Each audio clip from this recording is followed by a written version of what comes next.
Don ഒരു established ആയിട്ടുള്ളൊരു എഡിറ്ററാണ്. അപ്പോൾ ഡോണിൻ്റെ അടുത്ത് ഈ സബ്ജക്റ്റ് പറയാൻ ദുബായിൽ വന്നിരുന്നു. അപ്പം സബ്ജക്റ്റ് പറഞ്ഞു, 1 ലൈൻ പറഞ്ഞപ്പോഴത്തേക്കും, ത്രെഡ് പറഞ്ഞപ്പോഴത്തേക്കും ഇത് ഞാൻ ചെയ്യാത്തൊരു സംഭവമാണ്. പിന്നെ നമ്മുടെ മലയാള സിനിമയിൽ തന്നെ ഇത് ഫ്രഷ് ആയിട്ടുള്ളൊരു ത്രില്ലറാണ്.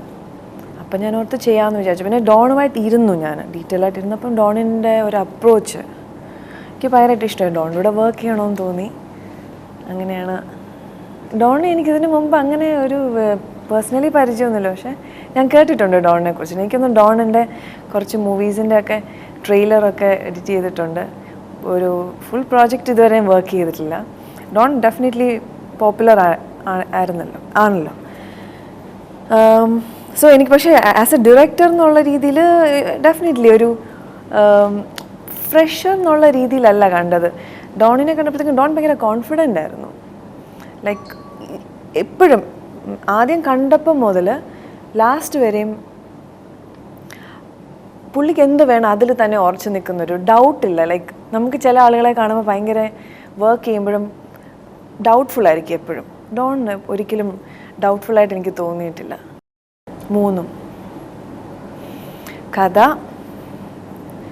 കഥാപാത്രം, ഡോൺ മാക്സ്. കഥാപാത്രം എനിക്ക് തോന്നുന്നില്ല എന്നെ ഇങ്ങനെ പ്രേക്ഷകർ കണ്ടിട്ടുണ്ടോയെന്ന്. കഥ ഡെഫിനറ്റ്ലി കഥ. തയ്യാറെടുപ്പ് ഷാസിയ അക്ബർ വളരെ കോൺഫിഡൻ്റ് ആയിട്ടുള്ളൊരു ഇൻവെസ്റ്റിഗേറ്റിംഗ് ഓഫീസറാണ്. അപ്പോൾ കോൺഫിഡൻസ് ഫീൽ ചെയ്യണം. എനിക്ക് കോൺഫിഡൻസ് ഫീൽ ചെയ്യാതെ ഞാൻ എങ്ങനെ എൻ്റെ പ്രേക്ഷകർക്ക് എന്നിൽ കോൺഫിഡൻസ് തോന്നും. ഡോണിൻ്റെ അടുത്ത് പറയുമ്പോഴത്തേക്കും ഇങ്ങനൊരു ഷാസി അക്ബർ ഉള്ളിൽ കയറുമ്പോഴത്തേക്കും ഡോൺ സബ്ജക്റ്റ് പറഞ്ഞു പോയി, ഈ പ്രോജക്റ്റ് ഫൈനലൈസ് ചെയ്തു. എനിക്ക് പേഴ്സണൽ ട്രെയിനറെയൊക്കെ വെച്ച് ട്രെയിനിങ് ഒക്കെ ചെയ്തു. ഇറ്റ്സ് നോട്ട് അവിടെ മാർഷ്യൽ ആർട്സും ഫൈറ്റും ഒന്നും കാണിക്കാൻ വേണ്ടിയിട്ടല്ല, പക്ഷേ എൻ്റെ ഉള്ളിലൊരു സെൽഫ് കോൺഫിഡൻസ് ബിൽഡ് ചെയ്യാൻ വേണ്ടിയിട്ട്. സോ കുറച്ച് വർക്ക് ചെയ്തു, കുറച്ച് ഫിസിക്കലി ആണേലും ഞാൻ പറയുന്നില്ല എന്നിട്ട് ഫൈറ്റ്സ് ഉണ്ടെന്നോ, അങ്ങനെയല്ല ഞാൻ പറയുന്നത്. ബട്ട് ഒരു ഷാസിയയ്ക്ക് ഒരു കോൺഫിഡൻസ് വേണം. ഡെഫിനറ്റ്ലി അതിന് വേണ്ടിയിട്ട് കുറച്ച് വർക്ക് ചെയ്തു. ത്രില്ലർ ഇത് നമ്മൾ പറഞ്ഞു കഴിഞ്ഞാൽ അതിൻ്റെ ഒരു ഇൻട്രസ്റ്റ് പോകത്തില്ലേ കാണാൻ വേണ്ടിയിട്ടുള്ള. അതുകൊണ്ട് ഞാൻ പറയുന്നില്ല.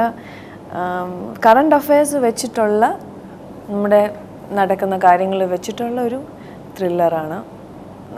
ഇതിനകത്ത് എന്താണെന്ന് വെച്ചാൽ എല്ലാ ക്യാരക്ടേഴ്സും ഇപ്പം ഞങ്ങൾ കുറേ കഥാപാത്രങ്ങളുണ്ട്, അതിലൊരു കഥാപാത്രമാണ് ഞാൻ. എല്ലാവർക്കും ഇമ്പോർട്ടൻസ് ഉണ്ട്, എല്ലാവരും ഈ സിനിമയിൽ കോൺട്രിബ്യൂട്ട് ചെയ്യുന്നുണ്ട്.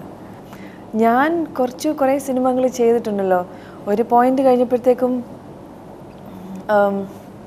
ഒരുമാതിരി കൈൻഡ് ഓഫ് ഒരു സാച്ചുറേറ്റഡ് ആയിപ്പോയി, ബ്രെയിൻ സൂപ്പർ സാച്ചുറേറ്റഡ് ആയിപ്പോയി.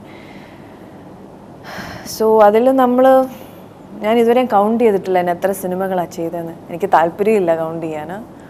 അതിൽ ദൈവം അനുഗ്രഹിച്ച് കുറേ നല്ല സിനിമകൾ ചെയ്തിട്ടുണ്ട്.